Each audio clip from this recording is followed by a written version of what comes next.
sejam muito bem-vindos e muito bem-vindas a mais um episódio do RH Cast. Eu sou a Jéssica Martins, CEO da People Academy, a primeira escola, a primeira edtech focada em desenvolver profissionais de RH do Brasil.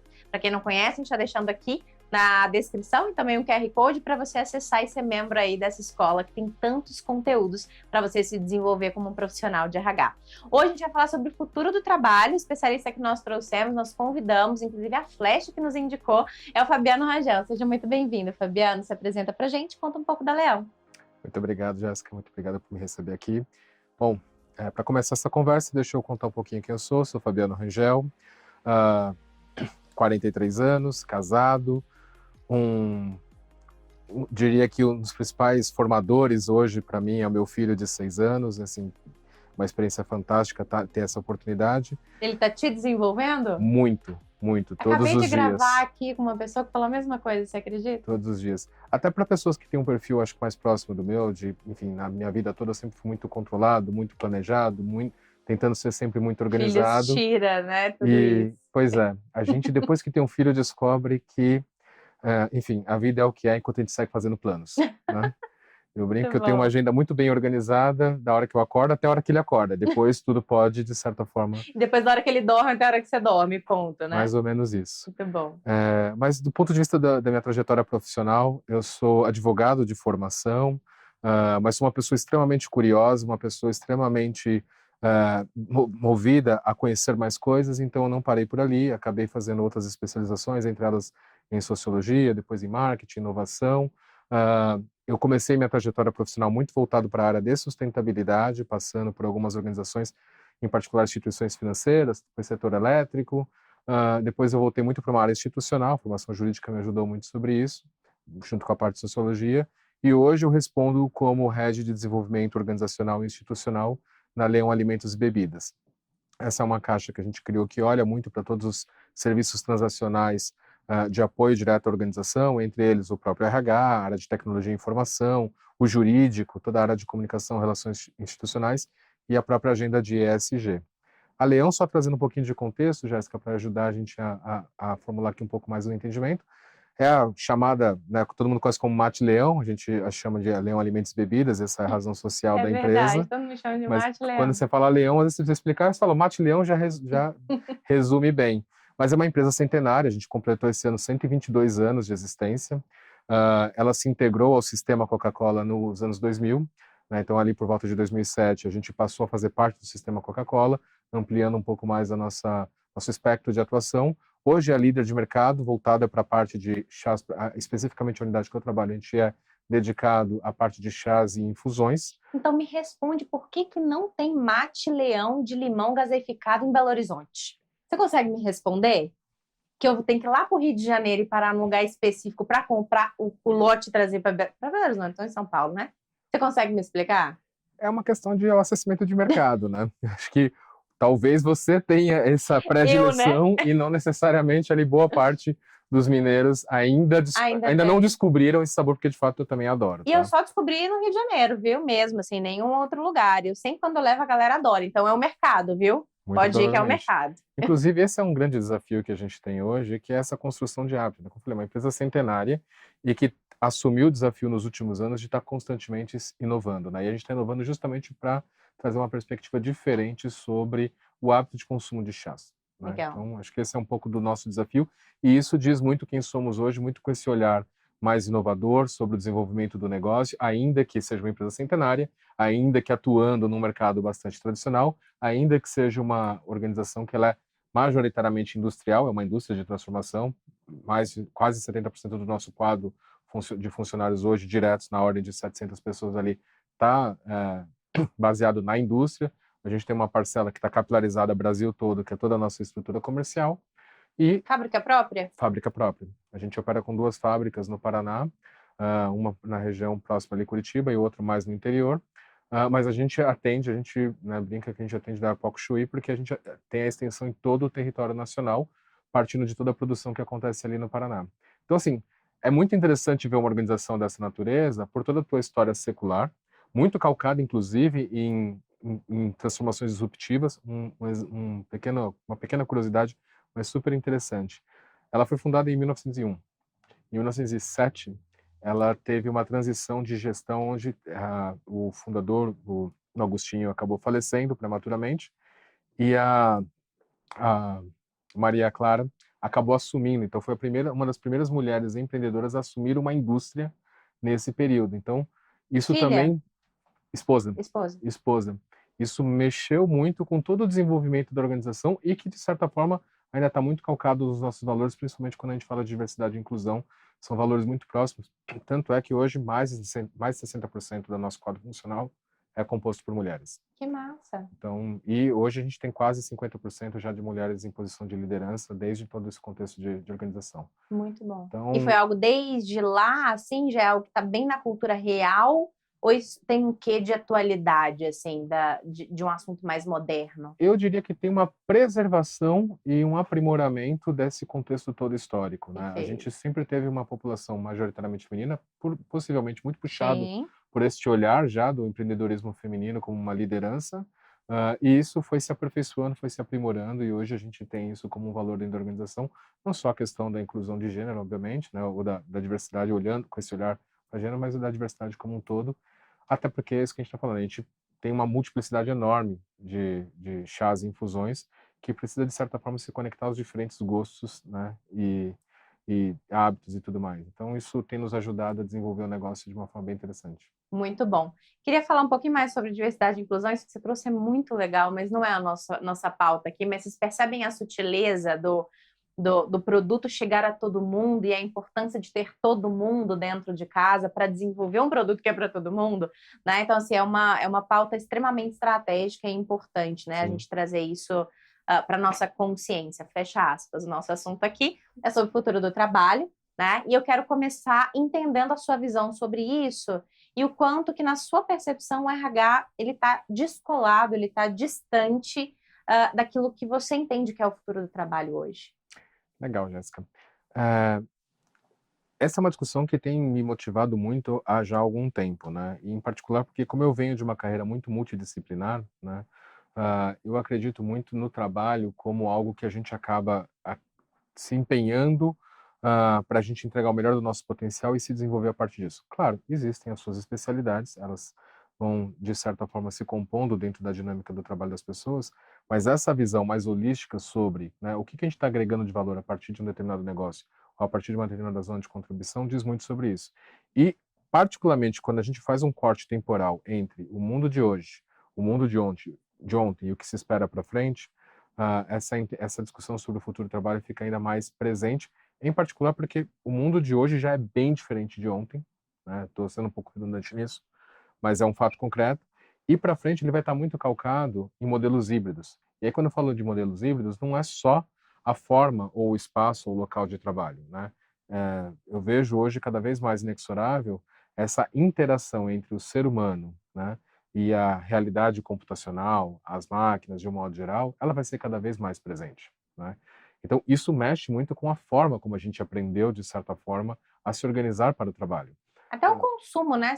Eu pensei que agora, né? Minha cabeça está muito fresca por causa da Dafit, mas até a forma como a gente consome as coisas, né? Essa experiência de marca, ela tem sido cada dia mais híbrida, né? Então, o que eu vejo na internet, eu compro no físico, o que eu vejo no físico e compro na internet. Então, a gente tem também essa dualidade nas nossas experiências aí do dia a dia também. Certamente elas se comunicam o tempo todo. E se elas se comunicam na ponta de consumo, inevitavelmente essa experiência é transportada também para a forma como a gente trabalha, né? E aqui um dos fatores que eu vejo muito latente quando a gente olha para a discussão do futuro do trabalho é justamente, assim, não é só sobre o que eu faço, mas é o como eu faço e o de onde eu faço, né? E aqui a gente tem um aspecto importante, quando a gente olha para a evolução tecnológica, em particular a da comunicação propriamente dita, ela praticamente rompeu barreiras, ela tornou o mundo cada vez mais plano, né? Se a gente fizer um retrospecto a não mais que 30 anos atrás, de fato, as fronteiras eram muito mais estabelecidas entre o mundo, a vida privada, vamos assim dizer, né? Até mesmo as fronteiras regionais também era muito mais do ponto de vista ah, de região de trabalho, seja uma cidade, estado ou país. A cultura era preservada na sua regionalidade, elas não se misturam, né? Exatamente. E tudo isso, de certa forma, moldava muito a forma como a gente se conduzia diante do trabalho, né? E até permitia com que a gente, de certa forma, E eu brinco que aqui tem uma certa artificialização nessa segregação. Quantas vezes a gente não ouviu falar, poxa, o Fabiano profissional é assim, o Fabiano pessoa é assado, né? E hoje cada vez mais isso está fundido, né? Então essa autenticidade do profissional, cada vez mais ela vai ser presente. A gente começou falando aqui, quando eu me apresentei, eu coloquei a importância que tem o meu filho hoje na minha vida e que molda o meu perfil profissional, que moldou alguns aspectos específicos. Antes, falar disso poderia ser ou uma trivialidade ou uma exposição desnecessária. Mas é óbvio que não, porque eu aprendo com a minha experiência pessoal, né, a minha experiência do meu lastro de vida de social, das minhas relações pessoais, e inevitavelmente isso vem carreado comigo para a minha experiência profissional. E o inverso acontece também. E aí um ponto também que eu quero colocar sobre isso é que não é uma mudança sobre antes a gente conseguia dividir, hoje a gente não consegue ou não deveria mais, né? A gente nunca conseguiu, né? A minha percepção, não sei o que você pensa sobre isso, mas a gente nunca conseguiu de fato dividir essas coisas e muitos conflitos aconteciam por essa expectativa de você ser uma pessoa lá fora e outra pessoa aqui dentro. E às vezes essa separação de personalidade causa uma série de problemas muito maiores do que misturar. E voltamos para o ponto da tecnologia nesse sentido. E aqui eu brinco também que, na prática, o que aconteceu é que entre essa divisão de um mundo mais analógico e um mundo mais digital, onde as coisas são muito mais fluídas, dinâmicas e interativas,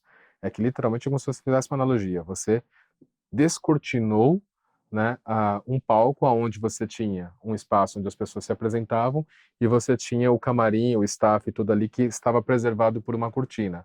Quando você quebra essa dinâmica, porque o mundo deixa de ser tão analógico e passa a ser mais digital, onde as relações são mais fluídas, elas estão mais presentes, né, os tempos são outros, os tipos de interações são outros, porque a tecnologia assim permite, você literalmente descortina isso. E aí você automaticamente não só fica mais, entre aspas, à vontade para poder se expor nessa situação, porque mesmo que você não esteja, você vai estar exposto. Quer queira, quer não, você vai estar exposto. E o ponto que você traz, particularmente, Jéssica, no meu ponto de vista, é fundamental a gente reconhecer, e como profissionais de RH, mais ainda. Por quê? Antes, a gente tinha aquela visão de que, olha, o profissional ele chegou aqui, ele vai estar 100% produtivo, dedicado àquelas X horas que você estabeleceu para uma jornada de trabalho específica e, por consequência, ele vai entregar determinado resultado. Quando ele sai daqui, os problemas dele, aqueles que ele deixou em casa encaixotado, né, eles vão estar lá aguardando por ele. E isso nunca foi uma verdade. Né? Você não chega em um determinado local de trabalho, quando o trabalho era 100% presencial, e você simplesmente pega os seus problemas, pega a sua vida pessoal e tira das suas costas como se fosse um casaco e colocasse no cabide, e você vai né, totalmente isento dessa situação para o teu espaço de trabalho. Isso, obviamente, provocava um outro efeito que quebra a produtividade, que é o presenceísmo. Isso provavelmente trazia outros efeitos, como o que a gente discute hoje sobre saúde emocional, né? Que sempre esteve ali presente, só que muito mais acobertado. Eu falo, de verdade, talvez eu seja uma voz um pouco mais, vamos dizer assim, isolada sobre isso. Eu acredito que não, mas é muito meu jeito de pensar. Hoje, que bom que a gente fala muito sobre saúde mental, que a gente fala muito sobre as emoções no ambiente de trabalho. Isso não significa que não estavam lá antes. A única diferença, assim como diversidade que a gente começou a falar há pouco, né, é que a gente não se sentia confortável para expor isso, porque de fato a gente tinha essa artificialidade entre o ser pessoa e o ser profissional, né? Com todo esse movimento que a gente viu, com o advento da tecnologia, com toda essa quebra de barreiras, isso está cada vez mais presente. E aí eu quero adicionar um ponto que você começou a falar logo um pouquinho atrás, que é o desafio do RH nesse contexto, né? Eu já contei essa história aqui, vou resumir ela muito rapidamente, mas na época que eu era RH, eu me lembro de uma liderança, uma mulher, eu estava com ela numa reunião, eu tenho a exata memória, assim, imagem na minha cabeça, ela falando, mas como assim você quer que eu pergunte se está tudo bem na casa da pessoa? O que que eu tenho a ver com isso? Né? Assim, eu quero saber como é que ele está aqui, se ele está produzindo aqui. E ela falava assim, não num tom de, tipo assim, não tô vendo sentido mesmo, sabe? E as pessoas não viam e não veem ainda muitas pessoas. E aí o desafio do RH é preparar uma liderança que consegue entender a integralidade da pessoa. Perfeito. Esse ponto que você traz, ele está muito calcado no modelo de estabelecer a organização do trabalho que a gente aprendeu lá do século XIX, né? Um modelo extremamente industrial, processualizado, encaixotado, aquela coisa fordista, aquela coisa de Taylor, né? Bem organizadinho. Conforme a gente está evoluindo como sociedade, conforme a gente está evoluindo como entrega de valor para aquilo que a gente precisa, como organização empresarial não é diferente. E aí, quando você trouxe o exemplo, por exemplo, da Fit como um e-commerce, que você comentou, Jéssica, o que muda aqui, né? Deste modelo para essa conversa que a gente está tendo agora. Lá atrás, né, todo carro era bom desde que fosse preto. Né? Então, você conseguia estabelecer um processo padrão de produção em larga escala. Hoje, o carro pode ser preto, pode ser branco, pode ser cor-de-rosa, pode ser vermelho, pode ser... Né? Ele pode ter um adereço aqui, ele pode ter um adereço acolá. A indústria, olha aqui, eu não sei se é isso que você quis dizer, mas me veio assim como uma sutileza que a indústria definia o comportamento, né? Definia o gosto. Então, ela determinava. Eu lembro esse dia eu estava comentando que minha mãe, ela é fumante ainda, e ela começou na adolescência. Ela falava, fumar era chique, né? E aí a indústria, ela traz isso. Agora não, agora é o contrário, né? É o consumidor dizendo efetivamente o que ele gosta de consumir e como. Exatamente. E aí vem esse aspecto que ele é fundamental, porque assim, antes você vivia uma era de escala em que, de fato, você tinha uma capacidade maior de moldar este comportamento. Hoje, você se molda ao comportamento do consumidor, o consumidor molda o comportamento das organizações, isso é muito mais customizado, isso é muito mais individualizado. Essa entrega de valor não basta só responder uma necessidade fisiológica, ela precisa gerar uma conectividade com a pessoa, seja por um serviço, seja por um produto, seja pelo que você se propôs a entregar de verdade, uma experiência, né, que venha decorrente de um serviço, o que for. Então, aquilo que você se propõe a entregar para o consumidor, ele vai ter que ter cada vez mais essa personificação. Então, se os processos são cada vez mais customizados, mais personificados, mais próximos da individualidade de cada um, né, como que eu posso estabelecer um modelo de trabalho que funcione tão enquadrado desta forma como foi lá no passado, né? Isso é quase um contrassenso à realidade do ser humano. Exemplos clássicos que a gente está... É óbvio, quando você fala de uma indústria, um processo de produção em escala, e eu conheço esse processo porque eu trabalho numa indústria que trabalha com produção em escala, você tem maquinários grandes, você tem toda uma dinâmica estrutural ali que você precisa concentrar isso e você precisa estabelecer um padrão de trabalho. Esse é um tipo de trabalho que ainda se exige esse tipo de prática. Mas você tem uma série de outras atividades que suportam esse trabalho, que não necessariamente seguem essa mesma lógica. E aí, olha só que interessante, você passa a ter que olhar uma organização por diferentes prismas, né, de acordo com a realidade de como cada área composta, como se fosse um organismo vivo, na sua dinâmica específica de trabalho, consegue entregar mais valor para aquele negócio core. Então, assim, para eu conseguir, por exemplo, no nosso caso, levar uma boa experiência de consumo ao nosso consumidor final, né, por meio de uma infusão que vai levar aroma, naturalidade, o que seja, não sei o quê, eu tenho uma linha de produção, eu tenho uma cadeia de suprimentos que tem um tempo e um movimento próprio, eu tenho uma estrutura comercial que tem um jeito de funcionar muito mais relacional própria, eu tenho toda uma estrutura financeira que tem um jeito de pensar, um RH que tem que se conectar com a realidade de todas essas frentes de trabalho para conseguir alocar os profissionais com os melhores perfis ali. Então, ou seja, mesmo aqui você já vê essa diversidade muito presente. E aí volta para o ponto, quando você tem atividades que não são tão encaixadinhas dessa forma, você querer estabelecer o mesmo padrão de uma situação para outra é quase chega a ser contraproducente. Voltando para as áreas de suporte de modo geral ou para as áreas que têm um trabalho muito mais analítico e menos operacional. Cada um de nós funciona de um jeito, concorda? Tem gente que é mais diurno, tem gente que é mais matutino, tem gente que é mais noturno. Você estabelece um horário de trabalho específico e muito provavelmente, para quem é mais diurno, quando chega lá no período da tarde, entrando noite adentro, a produtividade cai. Para quem funciona de forma mais noturna, a parte da manhã deve ser um sacrifício. Você tem 3, 4, 6 horas ali de presenceísmo, de baixa produtividade, e eu brinco aqui, né, com alta ineficiência, principalmente quando a gente estava no trabalho físico, 100% físico, que hoje não é mais o nosso caso, porque você tem ali alguém com 2, 3 horas consumindo energia do computador, consumindo ar-condicionado, consumindo 2, 3, 4 cafezinhos a mais para poder, ou chá no nosso caso, para poder se manter ativo, gastando tempo de trabalho, de produção. Com baixíssima produtividade, né? Aí você fala, bom, como se resolve isso, né? Hoje, com toda essa flexibilidade que a gente vê, que tem uma conectividade direta com a sua pergunta inicial sobre o futuro do trabalho, onde ele é mais dinâmico, mais flexível, mais adaptativo, personalizado, né? Que entra no adaptativo, né? Exato, exato. Você consegue tirar a melhor produtividade daquilo que a pessoa tem condições de entregar. E isso muda tudo, porque a forma de gerenciar tudo isso é muito diferente. Os acordos não são mais por hora, por jornadas, e ainda que a gente tenha uma legislação que precisa ser seguida e tudo mais, e as adaptações estão surgindo em torno disso, mas ainda tem uma jornada para que isso se materialize e seja tão responsivo como as coisas já acontecem na prática, né? Mas se você olha, isto é muito mais produtivo porque os acordos são por entregas, os acordos são por resultados.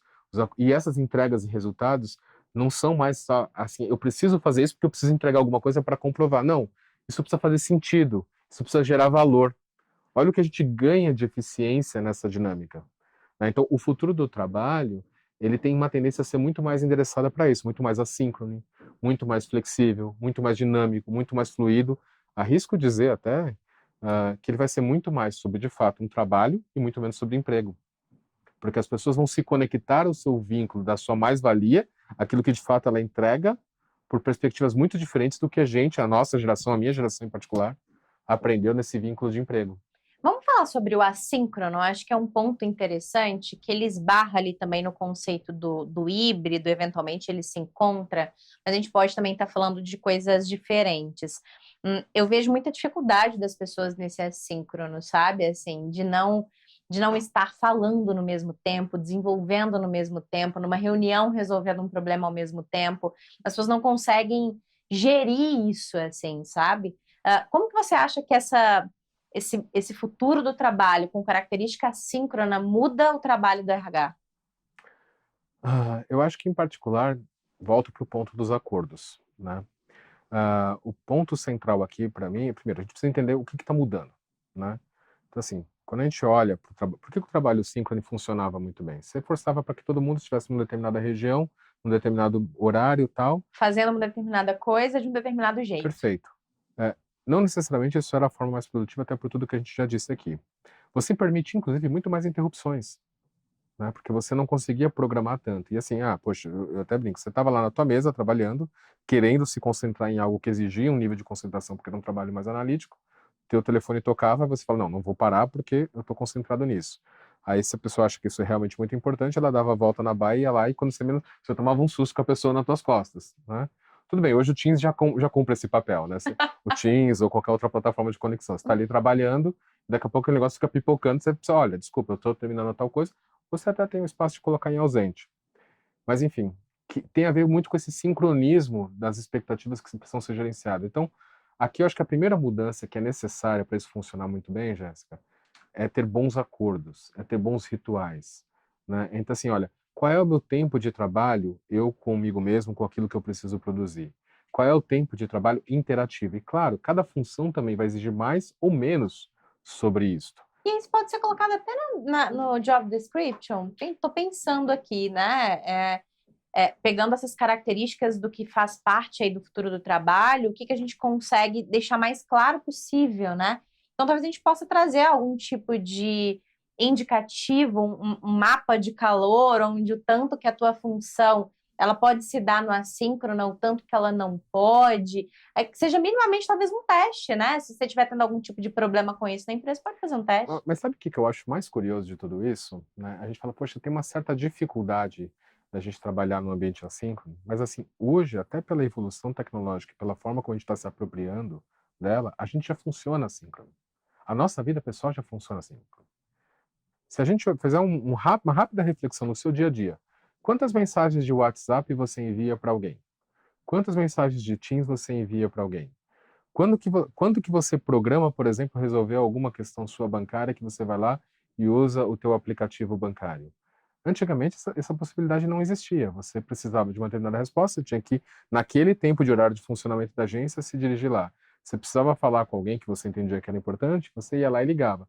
Hoje você manda uma mensagem porque, olha, eu não tenho essa necessidade imediata dessa resposta, eu posso esperar um pouco. Então, eu envio, eu espero o tempo da pessoa receber, processar aquilo e o melhor tempo dela me responder. Então, de certa forma, isso já acontece no dia a dia. O que acontece é que a gente, no ambiente profissional, acaba criando uma ansiedade exagerada sobre algumas coisas.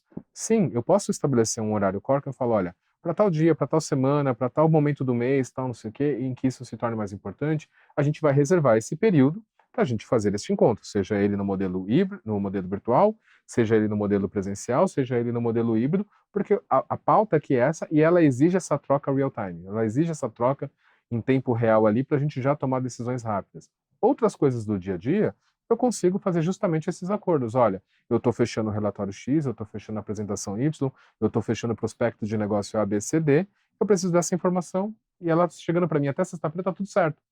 E o RH ele pode desenvolver a liderança até nessa competência, né? Porque eu vejo uma ansiedade generalizada nas pessoas e nas lideranças com relação ao acesso rápido a uma informação. Então, às vezes, ela não dá tempo para o próprio time dela conseguir resolver as coisas, né, de forma mais organizada ali, né? E está sempre demandando tudo o tempo inteiro. Olha, eu até arrisco dizer, Jéssica, com algum grau de certeza, claro que sempre a gente... Com algum grau de porque certeza. a gente está sempre revendo, né? Hoje em dia, assim, eu brinco, a única certeza que eu tenho hoje é que a palavra certeza é uma contradição em si mesma, né? Muito bom, vou usar.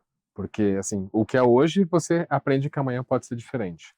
Mas eu diria que quando a gente fala do futuro do trabalho, por toda essa visão mais dinâmica que a gente está presenciando hoje, o maior desafio que a gente tem, de fato, não só, obviamente, de capacitar os profissionais para essas novas habilidades, para o uso de novas ferramentas, para essa conectividade mais tecnológica e tudo mais, mas, em particular, o desenvolvimento da liderança. Até porque isso está mexendo com uma estrutura, vamos dizer assim, bastante cristalizada do que é ser liderança. Que nunca foi um conceito impecável na prática, né? Não, mas você tinha modelos muito bem definidos, muito pautados desse histórico que eu comentei há pouco de uma linha de produção. Porque o que era essa liderança no final das contas? Você tinha uma linha de produção, você organizava o trabalho das pessoas, você de certa forma ali ficava observando se você pode ser mais ou menos produtivo, estabelecia um comando, a pessoa exercia aquele comando, ou seja, era uma lógica de comando e controle, a informação como um todo, ela era muito mais, vamos dizer assim, cascateada em camadas, então, ou seja, você tinha muito mais filtros, você tinha uma série de dinâmicas que quando a gente olha para a realidade como ela está posta hoje, isso se rompe. E se isso se rompe, ou seja, se a melhor forma de você conseguir trabalhar com o melhor desenvolvimento dos seus times, né, das suas equipes e tudo mais, de você conseguir realizar da melhor forma a sua atividade, ela não exige mais comando e controle. No mundo de hoje, com a evolução tecnológica que a gente tem, as informações estão cada vez mais disponíveis. As organizações são cada vez mais fluídas do ponto de vista comunicacional, ou seja, a informação flui com muito mais velocidade por todas as camadas, né? O que resta aos gestores? O que resta à liderança? Então, claro que eu estou sendo bastante provocativo aqui, mas no final das contas, é um pouco por isso que a gente passa do ponto de vista do desafio que a gente tem para essa organização desse futuro do trabalho. Tem muita coisa que a liderança tem o que contribuir. Não estou dizendo que a gente rompeu, agora todas as organizações vão ser horizontais. Você até tem modelos que já estão sendo experimentados com esse grau de horizontalidade. Mas é menos até sobre isso, mas é muito mais assim, tá bom. Se hoje o que é esperado de um líder não é mais o comando e controle, se hoje o que é esperado do líder não é mais o filtro de informações em camadas, né? É o engajamento, é a mobilização, é a construção de sentido e propósito, é o chamado, aí sim, aquele exercício do líder coaching, né? Daquele cara que, de certa forma, não vai ter todas as respostas, mas vai ajudar o seu funcionário a procurar as melhores respostas, vai encorajá-lo para quando ele se deparar diante de uma determinada dificuldade, que ele já tem todas as respostas e que por alguma razão ele travou em alguma situação, ou que ele não se... Assim, o papel do líder muda de forma significativa, né? Até porque não adianta você achar que você hoje é um líder que tem todas as respostas, seja do ponto de vista comportamental, seja do ponto de vista técnico, né? Isso não funciona nem mais para as escolas. Esses dias, parentes aqui, né? Eu estava tendo uma conversa com meu filho, que é quem mais me ensina hoje, e eu passando algumas orientações, você tem que fazer isso, aquilo, outro, e ele falou assim, pode parar. Para eu fazer tudo o que você está me pedindo, eu vou precisar ter um clone meu, 6 anos. Aí eu falei assim, peraí, você sabe o que é clone? Claro que eu sei. Ele me respondeu, claro que eu sei. Eu falei, o que é um clone? É uma cópia minha. Aí eu olhei assim, olhei para minha esposa e falei, de onde esse garoto tirou o conhecimento sobre o que é um clone, né?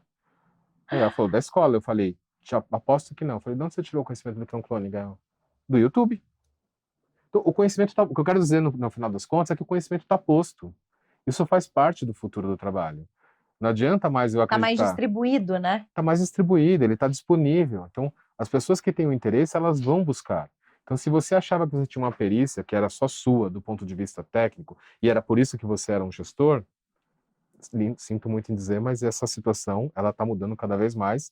Não acho que seja isso. Agora, como a pessoa vai aplicar aquela perícia, aquele conhecimento técnico, como ela vai tirar o melhor valor daquilo para o desenvolvimento do negócio, para o desenvolvimento da organização, para gerar mais valor, pode ser que aqui o gestor consiga, pela experiência de vida dele, pela experiência profissional, por tudo que ele já passou, por todos os desafios, ele vai ajudar essa pessoa a alocar esse esforço da melhor forma possível para que juntos eles construam esse melhor valor. Legal. Veja como muda muito o papel aqui. E isso, como eu falei, está mexendo muito nessas estruturas, né? Muito bom. Vamos falar um pouco mais sobre flexibilidade? Eu quero dar alguns passos bem atrás e falar sobre habilidade, né? Sobre flexibilidade como habilidade. Eu vejo que a gente fala muito sobre isso e as empresas, as lideranças, os RHs, as pessoas de modo geral, estão patinando muito ainda em colocar isso de fato como prática dentro de cultura ou de algum processo. Mas eu vejo que nós, como pessoas, a gente tem muita dificuldade de flexibilizar, de modo geral, né? E será que essa dificuldade não vem também daí?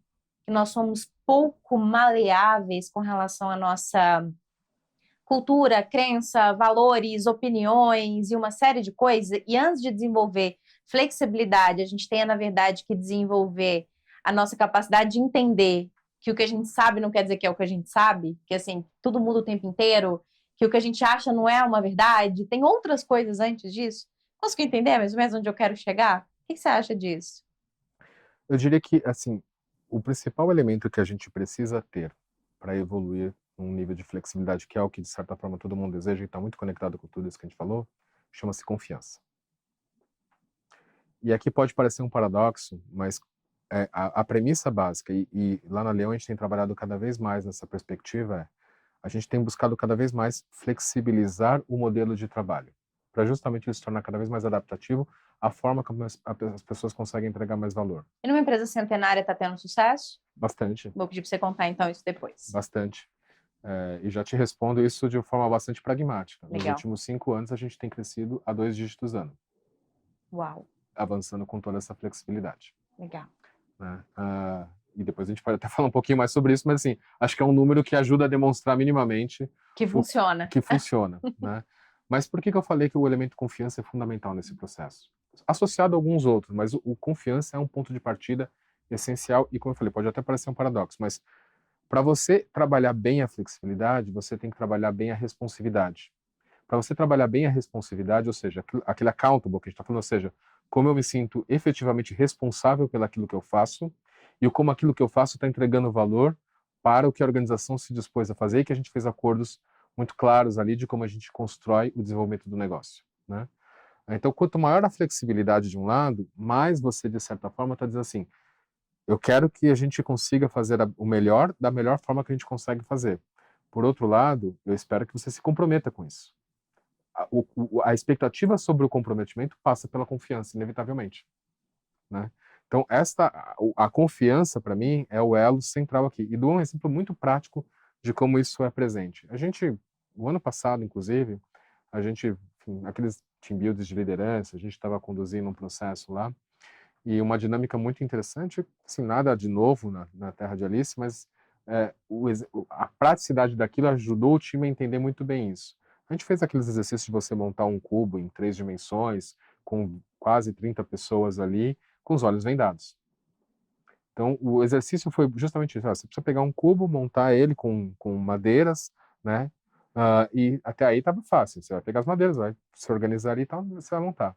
Só que quando a orientação foi, faça isso com os olhos vendados, você precisou reconhecer justamente quais eram as melhores habilidades que as pessoas tinham para entregar aquela solução e confiar naquela habilidade. Esse é o ponto. Então, rapidamente, a gente falou, olha, quem consegue ter o dimensionamento disso e disso? Quem consegue organizar bem o time? Quem consegue projetar esse desenho na cabeça sem conseguir ter a visão clara daquilo? Rapidamente a gente se organizou, a gente falou, é isso, agora confia. E a gente foi se reorganizando ali, independente do papel que você exerce no seu dia a dia na organização, naquele momento, quem tinha mais habilidade para fazer tal coisa, quem tinha mais habilidade para fazer outras coisas, a gente confiou um no outro e as coisas aconteceram. Então, assim, não precisou ter comando e controle. Automaticamente você consegue ter essa autogestão organizada pelas habilidades natas das pessoas, mas principalmente pela confiança que você atribui sobre isso. Entendi. E, obviamente, se colocando vulnerável do tipo, olha, eu não faço ideia de como a gente vai avançar nisso, então eu estou aqui para o que precisar e eu conseguir responder. Em termos práticos, Jéssica, quantas vezes hoje a gente vê a nossa, assim, a liderança como um todo se colocar nesse lugar de vulnerabilidade? Eu não faço a menor ideia de como a gente vai superar isso, mas a gente vai superar, a gente vai se ajudar. Aqui eu sei que fulano tem essa e essa e essa habilidade, eu vou mais assistir nesse momento do que necessariamente fazer. Muito bom, muito bom. E dentro da prática, assim, né? Como é que você enxerga a flexibilidade perpassando os processos de RH? Então, aí tem um ponto bem importante, né? Quando eu falei, quanto mais flexibilidade, quando a gente fala de flexibilidade aqui, a gente está falando de modelo de trabalho, se ele vai ser remoto, se ele vai ser presencial, se ele vai ser híbrido. A gente está falando de horário de trabalho, a gente está falando de tudo que, de certa forma, a gente consiga flexibilizar para que as pessoas possam se organizar melhor. E aqui tem uma lógica que a gente precisa repensar. Porque até então, todos os nossos modelos, eles estavam muito mais desenhados para responder esse mundo analógico. Então, nesta hora, eu brinco. Se a gente... Brinco não, falo sério mesmo. Esse cacuete que a gente tem, né, de falar eu brinco, mas é falar sério mesmo. Nessa hora, eu falo assim, poxa, o modelo que eu quero adotar é de maior flexibilidade? Então, é o que eu falo. Então, a gente tem que sair de cima do muro e falar, é de maior flexibilidade. Por que isso ajuda muito? E sair de cima do muro é importante, hein? É importante. Total. Tem gente que tá com o pé lá, quer, mas dependendo do que for, não dá. E Aí tá no muro. Qual é o elemento que falta? Confiança. Exato.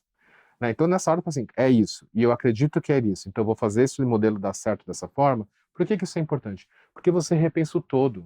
Você repensa ritos e rituais. Você repensa políticas e processos.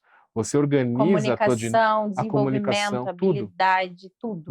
Você reorganiza toda essa dinâmica das coisas mais triviais, das coisas mais estratégicas da organização, já pensada a partir de um modelo e que ela precisa ser responsiva a isso. E isso faz com que a gente mexa em tudo. Processos de treinamento e desenvolvimento, processos de recrutamento e seleção. O próprio pacote remuneratório, ele precisa ser repensado, né?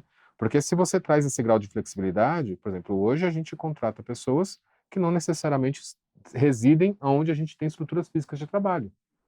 Então, como que eu vou pensar o plano de saúde da pessoa que está distante dessa dinâmica? Qual é a rede de atendimento? Como eu vou pensar, por exemplo, nos benefícios básicos ali entre vale-refeição, vale-alimentação? Se antes eu estava tudo concentrado, se eu trabalhava, por exemplo, com um cartão específico, e isso, de certa forma, eu tinha uma rede que estava toda montada para aquela localidade, se hoje eu tenho essa capilaridade, eu preciso pensar numa solução que seja muito mais flexível e que responda a essa capilaridade.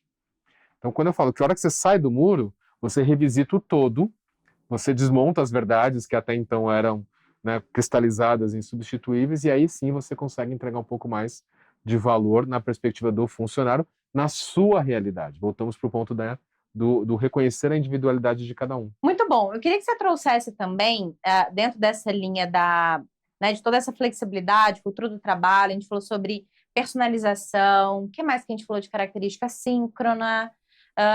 Qual que é a sua percepção de tudo que a gente está falando aqui versus posicionamento e o preparo do RH para conseguir lidar com todo esse futuro quase que presente no nosso colo? Aí eu volto para o ponto que a gente estava falando há pouco de sair de cima do muro, né? Eu acho que o RH, ele tem, diante de toda essa dinâmica, uma oportunidade ímpar. Porque, assim, o que a gente sempre valorizou muito no RH? É aquele profissional que precisa ter uma visão transversal de toda a organização, ele precisa, né, para ele entregar mais valor, ele precisa entender como todas as áreas entregam o seu melhor valor. Ele sempre se valorizou muito, e com toda razão, por ser aquele profissional muito mais conectado com as pessoas, trabalhar o feeling, trabalhar a percepção, trabalhar a proximidade com as pessoas, conseguir de fato chegar nesse grau da individualidade que às vezes os processos não chegam, né? E aqui a gente está falando justamente de flexibilidade. A gente está falando de como a gente se organiza para modelos de trabalho que tendem a se transformar continuamente para frente, né? Se o RH, por, enfim, qualquer razão que seja, não confiar nessas potências que ele já tem, né, e ele fica preso a modelos encaixadinhos e ficar reproduzindo o passado, ele vai perder uma oportunidade ímpar de se conectar, porque o mundo de hoje está pedindo dos profissionais tudo aquilo que o RH sempre disse que tinha. Então, assim, O que gostaria de ter, né? o que gostaria de ter. Então, é esse sair do, assim. Então, assim, a gente diz que o RH é uma área que está sempre pensando em pessoas, e você não consegue, você precisa pensar em pessoas de forma coletiva, mas você precisa chegar na individualidade. Então, vamos usar isso. Vamos usar isso para justamente ajudar no desenvolvimento dessa liderança, que a gente falou há pouco, né? Como você se conecta com essa nova realidade do trabalho? Como você se prepara para esse mundo mais fluido? Como você se prepara para esse mundo das incertezas? Como você se prepara para esse mundo, né, das vulnerabilidades? E como você se torna um gestor que de fato está ali apoiando o seu time a entregar o melhor? E não como você estabelece políticas e processos para dizer sim ou não. Entende? Então, assim, acho que assim, aqui, para mim, eu acho que o RH, de fato, quando a gente fala que está na crista da onda e tudo mais, e não é uma defesa corporativa sobre isso, não, mas é porque de verdade é isso. A gente está literalmente sendo chamado agora a entregar tudo aquilo que a gente disse que sempre quis entregar. E eu falo que não é nem mais um convite, né? Antes era um convite. Ah, se você puder, quiser e tiver alguma coisa para agregar, você senta aí. Agora é uma convocação. Você Exato. senta, outra pessoa vai sentar. Aí você vai decidir se vai se preparar para isso ou não, né? Exato, exato. Não é à toa que a gente tem visto cada vez mais, né, essa participação mais estratégica dos RHs de modo geral, mas também de profissionais de RH ascendendo e mais, né, ver como profissionais de outras áreas estão sentando na cadeira dos RHs, né, de modo geral, Eu falo isso direto, e direto. estão aprendendo muito rapidamente, Os porque processos. os processos de certa forma já estavam ali, ganhar esse feeling sobre, né, como a gente se aproxima das pessoas, isso na vivência você vai ganhando. E essa turma já tem uma vantagem que é conhecer um pouco mais os processos de negócio. Então, é fazer o caminho inverso. Então, também sair dessa cadeira do RH e se aproximar mais das áreas para entender mais e não ficar só preso aos seus políticos e processos dentro daquela visão mais, entre aspas, encaixotada dos seus subsistemas de RH, né? E eu quero aproveitar para fazer um merchan. Não estava nem aqui, né, no escopo, mas eu vou aproveitar, porque esse tema ele é super importante. A gente tem um programa, inclusive, Fabiana é o mentor ali para falar sobre ESG, Compliance LGPD, que é exatamente para poder dar essa visão transversal para a liderança de RH de ponta a ponta, né? Então, onde a gente entende e trabalha a correlação das áreas, como, por exemplo, essas três que eu comentei aqui, mais marketing, mais modelos de vendas, mais tecnologia emergente, mais inovação, mais como que você pega tudo isso e conecta com o seu planejamento estratégico de RH, como que você se desenvolve, por exemplo, para conversar com o stakeholder. Então, se você é uma liderança de RH, é um processo seletivo, então você tem que ser uma liderança de RH e quiser desenvolver essas outras competências que a gente como RH não aprendeu a desenvolver, não se colocou nesse lugar, eu vou te fazer um convite para você acessar o QR Code que está aqui na tela ou o link que está aqui na descrição para entrar para a lista de espera para a próxima turma, né? E aí eu explico para vocês quando vocês entrarem aí na lista de espera. E para a gente caminhar para o nosso final, você fechou o raciocínio? Fechei. Fechou, legal. Para a gente caminhar para o final, eu queria falar um pouquinho sobre a legislação, né? Perfeito. Então, a gente está falando de um futuro do trabalho que tem sido modelado por várias outras características, né? Além das que a gente falou aqui. E a gente está falando de uma legislação que foi recentemente atualizada, depois de muitos e muitos anos, né? Eu estou falando aí de CLT especificamente, e outras que vêm também sendo alteradas. Mas você acha que elas já compõem tudo aquilo que a gente precisa? Como é que você as enxerga hoje e no futuro? A legislação, naturalmente, ela tende a estar sempre de 1 ou 2 passos atrás de como a sociedade na prática está se comportando. É mesmo? Isso é um padrão? Sim. Por uma razão muito É verdade, faz simples. sentido. Por uma razão muito simples, né? A capacidade de evolução, e cada vez mais isso está se mostrando ainda mais acelerada, de evolução dos nossos comportamentos, das nossas práticas, das nossas condutas, ela tende a ser muito mais veloz do que a própria legislação consegue acompanhar. Porque o processo como um todo de construção de uma legislação passa por uma dinâmica bastante burocrática Complexo. que, pela sua natureza, já não acompanha essa velocidade, né? Além do que, existem alguns aspectos bastante pragmáticos também, que você não consegue antecipar tanto uma legislação, e quando a gente fala, por exemplo, de relações de trabalho, porque algumas coisas vão sendo experimentadas. Se você antecipa a legislação, você já consolida e nem tem essa clareza se essas relações vão se materializar desta forma. Então, naturalmente, você vai estar sempre 1 ou 2 passos atrás. O que acontece na prática? Algumas organizações, de um modo geral, entendem o que está na legislação, entende o contexto de como ele está sendo colocado. Exemplo, né? o teletrabalho, o trabalho remoto, né? Para a gente ficar num exemplo muito próximo da realidade recente e como que a legislação está se adaptando. Você já tinha alguns experimentos sendo exercitados antes mesmo da pandemia por boa parte das organizações, muito puxada pelo modelo de Vale do Silício, organizações mais tecnológicas, com esse grau de fluidez e tudo mais. A legislação por si só, ela não está, no Brasil em particular, ela não está 100% preparada, não estava 100% preparada para responder a isso. Mas já tinha modelos sendo experimentados. Isso significa que as empresas estavam sendo processadas por conta disso? Não, não necessariamente.